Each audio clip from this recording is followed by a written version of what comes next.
In a career marked by history, Sid the Kid, now at age 38, is still wowing us as the Penguins might have officially removed themselves from the Gavin McKenna sweepstakes tonight. Meanwhile, there might not be any way to sugarcoat what happened to Boston tonight in Ottawa, but it is Halloween week, so we're going to try. Next on Locked On NHL Game Night. When that final horn sounds, you know it's time for Locked On NHL Game Night. All the post-game reactions to every game across the league, every single night, with insights only the hosts at Locked On can provide. Prepare to experience game day reactions like never before, only on Locked On NHL Game Night. Your team every day. Hey, hockey fans, welcome into another edition of Locked On NHL Game Night, part of the Locked On Podcast Network, your teams every day. Thanks for making Locked On NHL Game Night your place to get a recap of all the night's action in the National Hockey League during the regular season and the playoffs. We are available wherever you get your podcasts and on YouTube. Today's episode is brought to you by FanDuel. Download the FanDuel app now by visiting FanDuel.com and win $300 in bonus bets if your first $5 bet wins. I'm Alex Wiederspiel. He's Eddie Garcia, the host of Locked On LA Kings, and this is my main squeeze here, Locked On NHL Game Night. You can get all the latest, by the way, right here with all the goals, saves, big moments, and stories from the night in the NHL, and a big assist from our Locked On local experts. We're going to hear from a couple of them tonight. Eddie, it was a quiet night in the NHL tonight, only 2 games to get to, and in a way, and we'll talk more about this a little bit later, but that's because it kind of feels like Christmas Eve right now for us. The calm before the storm, as we have the Frozen Frenzy coming up on Tuesday, but no, a couple of interesting games, and certainly in particular, interested to see this Penguins team, because I could not have been more wrong. I'm not the Lone Ranger on this one. I think a lot of people were with me. That this team was going nowhere. Sidney Crosby would he get traded? Would he ask for a trade? Well, sometimes things don't work out the way we think, and it certainly hasn't pleasantly for Penguins fans so far. Yeah, how about the Pittsburgh Penguins, who get 2 goals from Brian Rust in this one? They actually jumped out to, I believe, a 2-0 lead on their first 2 shots of this game, and they get 3 points from Sidney Crosby, including a goal late in this one to help seal the deal. Evgeny Malkin with an empty netter. He also had a gorgeous assist in this one. The Penguins are just doing stuff right now. And listen, I have some thoughts on how sustainable it is, but 7 wins in their first 10 games. Pittsburgh, I don't know if they're back, but they don't seem like they are playing for Gavin McKenna. That's for sure. No, they don't. And, there's that Amazon show that they promote a lot during the NHL broadcast. And Sidney Crosby says something like, they ask him, well, how are you still motivated? And he's like, winning is the only thing that I know that motivates me. And I guess shame on us for doubt Sid, the middle-aged man, at this point. Because, look, nobody's surprised how well he's playing. He's been a point-per-game player his entire career. How about Evgeny Malkin? What has this guy been eating or drinking? I know it's a contract year, and suddenly, hey, look, that's funny how that works out, right? Contract year, and suddenly you're playing like you're in your prime. But he leads the NHL in assists with 13. And I think he's tied for the points lead now after tonight with a couple of assists with Nick Schmaltz and Jack Eichel. He's got 16 points, and he's flying around. He looks like he's a young Evgeny Malkin again. It's wild. It is wild what's going on there. And, they have a nice mix. I will say they did lose Rickard Rakell, did not play in this one, and he's out 6 to 8 weeks with a broken hand. So how do they – look, every team goes through it, right? There's always going to be those injuries that you have to overcome, but we'll have to see how they do with that. But it's an interesting mix of what's going on there. And Tristan Jarry in net, and he's come back after a guy who got sent down last year, and you thought his career might be over. Artur Shilovs has come in and been a nice story as far as sharing the net as well. There's a lot of very positive things going on in Pittsburgh right now. But Sidney Crosby, 1,700 points now in the NHL. He's 22 away from Mario Lemieux as far as, I think it's 9th in NHL history in points. And he also gets his 498th multi-point game in his career. And that passed Mario Lemieux for 6th on the all-time list. So a lot of synergy there with Sid and Mario. But man, Sidney Crosby doing some amazing things. And the Penguins, I mean, look, they started off great, as you mentioned, 2 shots, 2 goals. And they kind of took a little bit of the rest of the period off. Who could blame them, I guess. But then when it was time to put the foot on the gas and take off later in the game, they did, and were able to close out a St. Louis Blues team that has some interesting things going on in net. I know that you wanted to talk about. Yeah, we will jump into that in just one moment. One thing I wanted to note to your point about the Penguins really closing out this game strong. So it's one of the things that I try to watch for in any of these games. Does a team have a killer instinct even when they have the lead? And kudos to the Penguins. So first of all, if you go by just the second and third period together, 12-2, they win the high danger chance battle at 5-on-5 over the course of the final 2 periods. That's really good for a team who hasn't defended as well as I think people think, but they defended St. Louis in the back half of this game really, really well. And noteworthy because they were ahead, and they're ahead going into the third period, and they still controlled possession for most of that third period. 80% of the high danger chances per natural stat trick, almost 75% of the expected goals. And listen, analytics, those stats, they're not everything, but in those moments, contextualized like that, the Penguins basically said, we have the lead and we don't want to relinquish it. And that's a team that needs to play like that when they go into the third period of games. Because again, we know there's a little bit of a talent deficiency down towards the bottom of the lineup. We know there's a talent deficiency on the back end of the lineup on the blue line. We know where there's not a talent deficiency, and it's Sid and it's Malkin. And kudos to those goalies. As you said, great start coming into this game. I think Shilov's was at a .914 save percentage and Jari at .921. Those are huge numbers. And it does show that the Penguins they may not be defending as well as I think folks would like, but what they are doing pretty well is they're defending better than they have in the past couple of years under Mike Sullivan, which is interesting. So a little systems change has been good for Pittsburgh there. As for the Blues, hoy voy, what are we going to do with their goaltending situation, particularly Joel Hofer, who there was talk about him getting offer sheeted during the summer. There was talk about him potentially pushing Jordan Binnington, and Binnington hasn't been amazing either, but there was talk of him pushing Binnington. I don't see it right now. It's been a rough start to the season for him. You want to talk about some rough numbers? He is 66th out of 68 right now in goals saved above expected per money puck. That's not going to cut it. No, and I mean, I appreciate the analytics that you're giving us because that's a blind spot for me. I'm more of a meat and potatoes numbers kind of guy. But regardless of which numbers you like to look at, it's bad. Just know this, okay? Joel Hofer came into this game with a .789 save percentage and a 6.22 goals against average. And after allowing 5 goals, he improved those numbers from this game. So that's all you need to know how bad it's been going for Joel Hofer. And he came into this game having gotten pulled in his last start against Utah. He allowed 3 goals on 6 shots. They gave him the hook. And then he allows 2 goals on 2 shots in this one. I give him credit for battling back because at that point, you couldn't blame the guy for thinking, I can't literally stop anything. But yeah, I mean, he's still a relatively young guy, and I know that they fancy on him being the goalie of the future. So I'm sure they're not looking to move away from them at that point, but there's something going on there. The goalie coach and he need to get together and maybe break it down back to the basics, and kind of start over a little bit as far as where this season is right now, because it has really gone bad for him, obviously. Yeah, because you can't ask. I really don't think you can ask Jordan Binnington to start 60 or 65 games. You're going to have a capable number 2.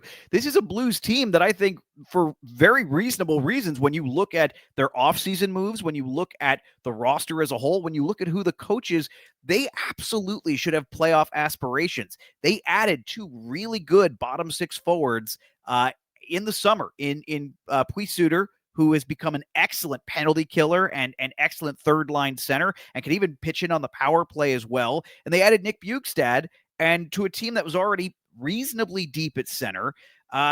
This has been an awful, awful start for them from a goaltending perspective, because they're actually putting up, from an analytics perspective, they've been putting up some pretty good numbers. And I think I like the way that they are playing as a team since that embarrassment against the Chicago Blackhawks. But now it's, well, you fix one thing, and the next thing that seems to be a problem is the goaltending all of a sudden. And Joel Hofer seems to be at the center of a lot of these. Here's one more analytic stat for you. If you go by natural stat trick and how they measure high danger chances, the St. Louis Blues as a team are number 32 in the league right now in team high danger save percentage. That is not going to cut it either. I believe 32 is the bottom, right, Eddie? I believe so. Yes. Yeah. And just the last couple of games for them have been really rough. Obviously, they had the 4-goal lead against Detroit, allow 6 goals and lose 6-4. And then this one, they fall behind early. Now, they did battle back to tie it at 2-2 after allowing the first 2 shots in, but confidence not real high right now with St. Louis. They have some issues. Jake Neighbors, Robert Thomas didn't play in this game due to injury, but still, injuries are hitting every team. You've got to overcome them. And right now, the Blues are looking for answers. Yeah, that they are. All right, so we've still got another game to get to. 2-goal nights for Tim Stutzle and Drake Batherson as things got, well, there's no other way to put it. Things got pretty ugly in Ottawa tonight for the Boston Bruins. Our buddy Cam did not enjoy this game. He actually apologized to me that I had to watch this game tonight. So that's nice of him. That is coming up next here on Locked On NHL Game Night.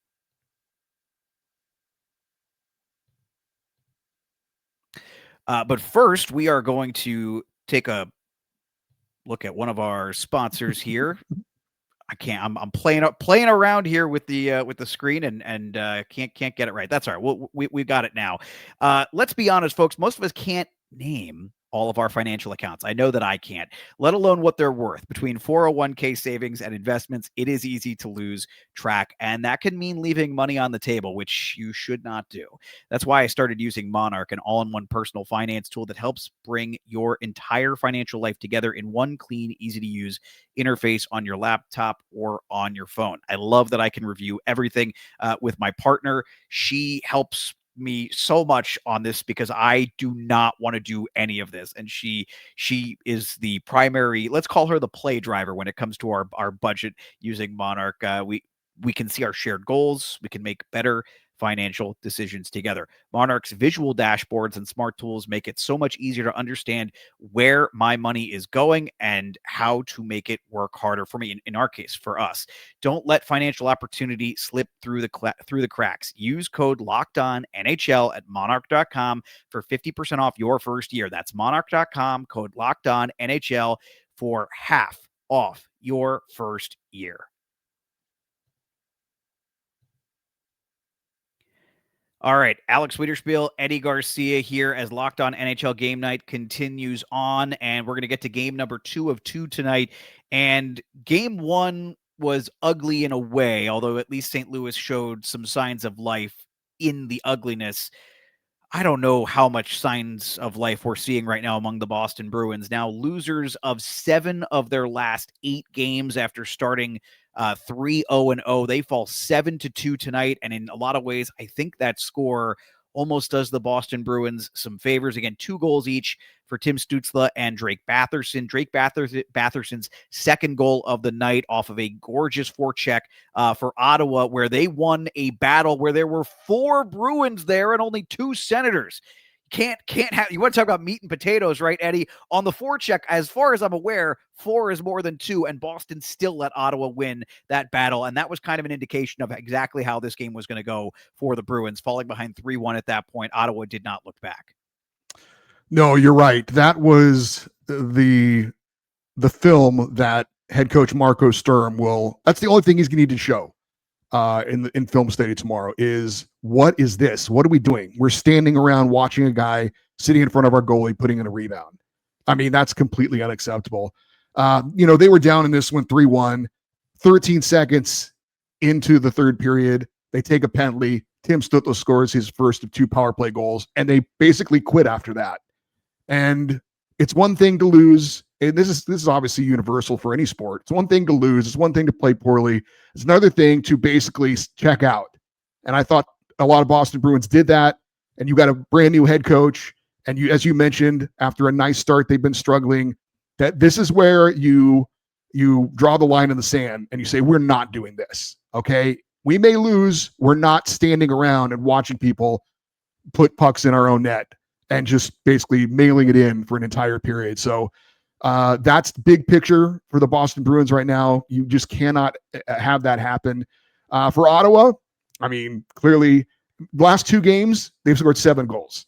And of course, this is a team without Brady Tkachuk. So now I think they're 4-3 now since Brady was lost to the hand surgery. But they're doing okay. I mean, that's a big loss. We talk about overcoming losses. That's a huge loss for them.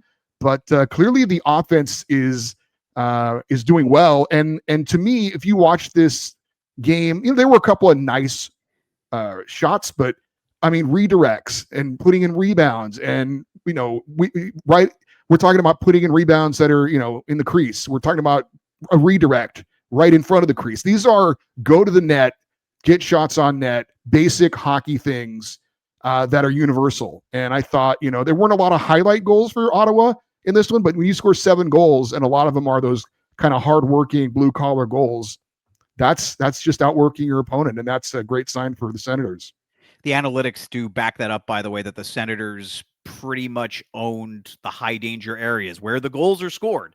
That's the most important place to be, right? And I'm going to pose a question to you that we'll answer after we hear from Ross Leviton. But the question is, so I'll give you a chance to think about it, is have the Senators, after a pretty nightmarish start, I mean, the news was all bad, right? Brady Tkachuk gets hurt, and he's going to be out for a period of time having surgery. And, oh, by the way, on top of that, the offense looks bad. Oh, by the way, on top of that, the goaltending looks bad. They started out 2-4-1, and I don't even think they looked as good as a 2-4-1 team. They've won 3 straight. And so the question I will pose to you to answer after we hear from Ross is, have the Senators figured out how to play without Brady Tkachuk? Because they're going to need to for a little while longer. But first, let's hear from Locked On Ottawa Senators, Ross Levitan. Amen. I'm Ross Levitan from Locked On Senators, and Ottawa lights up Jeremy Swayman and the Boston Bruins tonight. 7-2 the final score, and it was special in terms of the power play. Ottawa goes 4 for 5 with the man advantage. Tim Stutzle, 2 goals and an assist. Drake Batherson, 2 goals and an assist. Jake Sanderson had 3 apples in this game, and even Fabian Zetterlund got into the mix. He scores his first goal of the season. Levi Merilainen, solid when needed in goal after allowing the first shot, and it was a smackdown. Just the second time in franchise history. You got to go back to 1993 for Ottawa to have scored 7 goals in back-to-back games. We have so much to dive into on the postcast and tomorrow on Locked On Senators. We're your team every day. All right, so we appreciate Ross there. A very, very energetic Ross. I think he enjoyed that. I want to tell you, because the thing was, how I originally wrote this is how I was gonna tease this game. I was gonna Ottawa, and in fact, it's still in. You can see on today's show, Ottawa handles its business. That was what I wrote when the score was 4-1. Okay, and I was thinking to myself, this is a respectful beatdown. I had a buddy who coined that term after Alabama beat a Joe Paterno-led Penn State team 24-3 in a game back when I was in college. And he goes to me, that was Nick Saban showing some deference to Joe Paterno. That was a respectful beatdown. There's nothing respectful about what happened in the third period. So the question is, though, has Ottawa figured out how to play without Brady Tkachuk? I would say, yeah, for now. As I mentioned, the type of goals they're scoring, taking advantage of the power play certainly is going to be a huge part of things. But like I said, these are hardworking goals. These are not goals that are ever going to, go away as long as you have the desire to do the hard work that it takes to get them. So yes, for now, I think that they've learned how to play without him. Wins over the Bruins and the Flyers at this point, look, if you're gonna take any win that you can get, but we'll see how it goes when the schedule maybe gets a little bit more difficult. But no, I think that Ottawa they've figured it out. They know what their strengths are at this point. Not that they're a completely unskilled team. Tim Stutzle is amazing. But how long is Shane Pinto going to be tied for the league lead in goals? And he was quiet in this one. They score 7 goals, and a guy who's got 8 goals in the season isn't even heard from really in this one. But yeah, no, I mean, if they can continue to do what they did against Boston, yes. And at the same time, I don't know that too many teams are going to stand around with 4 guys in front of the crease and let a guy just go in there and knock the puck in. So they took advantage of a Boston team that looked disinterested late when they figured this one's over, when it was 4-1. But no, I do think they have the blueprint for what it takes to survive without Brady Tkachuk for now. Let me pose another one to you to answer after we hear from Ian McLaren. I'm going to pose this to you. I picked Boston to finish 7th in the Atlantic Division, and I have to wonder, did I overrate somehow? Did I overrate a team that I picked to finish 7th in the Atlantic Division? We'll save the answer from Eddie on the other side. Let's first hear from Locked On Boston Bruins. Much exasperated at this point, Ian McLaren. The Boston Bruins are back to their losing ways after falling 7-2 to the Senators in Ottawa. This is Ian McLaren, host of Locked On Boston Bruins, and makes sense that this game was on Amazon Prime in Canada because the Bruins kept delivering Ottawa opportunity after opportunity. The Senators went 4 for 5 on the power play, and the Bruins just proved that they're once again basically an unserious hockey team here in 2025-26. The defense has been a problem all season long. Prayers up that Hampus Lindholm can come back in the lineup sooner than later. He was placed on IR for this one. Jonathan Asperot came up, and hopefully he can come back soon enough because the Bruins defense is in shambles, and that's a huge surprise because that was supposed to be tightened up here under new head coach Marco Sturm. Right back at it tomorrow against the New York Islanders. Catch the next Locked On Bruins for all the latest. So Eddie, let's break this down a little bit. Is it possible that I overrated a team that I picked to finish 7th in the division? I think it's possible, but at the same time, I don't blame you because I did too. I had Buffalo at the bottom, and they certainly have made me eat those words at the moment. But yeah, I mean, it was going to be bad for Boston, 7th or 8th, whatever. But yeah, the Bruins, with a new head coach trying to figure things out. I thought maybe with the Jeremy Swayman soap opera that they had at the start of last year, maybe that kind of set the tone for a season that didn't go well, and maybe with that everything settled going into this year that maybe they'd be a little bit better, and then they win 3 in a row and you're like, okay. But no, as Ian said, if we continue to see defense like this from Boston Bruins, they could very easily finish in 8th place in the division. Yeah, and worth noting, by the way, Hampus Lindholm, that's a concern for a guy who only played in 17 games last season, and his absence was noteworthy because Charlie McAvoy had to take on even more big-time minutes, and then once he went down, Boston was in deep trouble. The worst team in the NHL after the trade deadline last year, the Boston Bruins, 5-11-2. I don't think their fans are looking for a repeat of that, unless maybe they are. Maybe Boston fans are ready for a Gavin McKenna, James Hagen's connection. I'm not sure, but that is going to take some pain to get there, and they seem like they're in pain right now, having lost 7 of 8 in this one, on this season now. All right, we are going to take one final break, and when we come back, we are going to do exactly what it says. We're going to preview, because it is Frozen Frenzy Eve. It's Christmas. We're getting ready. We're taking the presents around, and we're just gonna listen and see, can we figure out what's in them? Yes, in fact, we can. 16 games tomorrow. We're going to try to hit as many of them as we can tonight, and then we're going to talk even more about them tomorrow. That's all coming up here on Locked On NHL Game Night. Our show brought to you in part today by FanDuel. The NBA is back. There's no better place to get in on the action than FanDuel, the official sports betting partner of the National Basketball Association. Even if you missed the start of the game or you want to ride the hot hand, FanDuel has live bets on everything from who will score next to fourth quarter comebacks. Plus, you can even combine your live bets into a same-game parlay for a shot at a bigger payout. It keeps every game exciting, especially when your team's making that late push. Right now, FanDuel is giving new customers $300 in bonus bets when your first $5 bet wins. So head to FanDuel.com to sign up and play your game with FanDuel, the official sports betting partner of the NBA. All right, so it is the eve of Frozen Frenzy. 16 games, a neat little concept that the NHL has been doing now and has brought back, and the staggered start times. We're going to have 2 games at 6 o'clock. We're going to have then 6:30, 6:45, 7, 7:15, 7:45, 8, 8:15, 8:30, 8:45, 9, 9:30, 10, 10:30, and finally Eddie Garcia's LA Kings on the road in San Jose at 11 o'clock or 8 o'clock Pacific Standard Time. Whew. Okay, it's going to be a lot of games. I'm already out of breath on all 16 of those. And we might as well start at the beginning because the 6 o'clock games feature some pretty fun matchups, including the renewal of one of the best rivalries when both teams are good, and both teams are off to an okay start right now, the Pittsburgh Penguins and the Philadelphia Flyers, and then a Canadian battle between the Calgary Flames and the Toronto Maple Leafs. So we got a great start to this thing. Eddie, what are you most looking forward to tomorrow?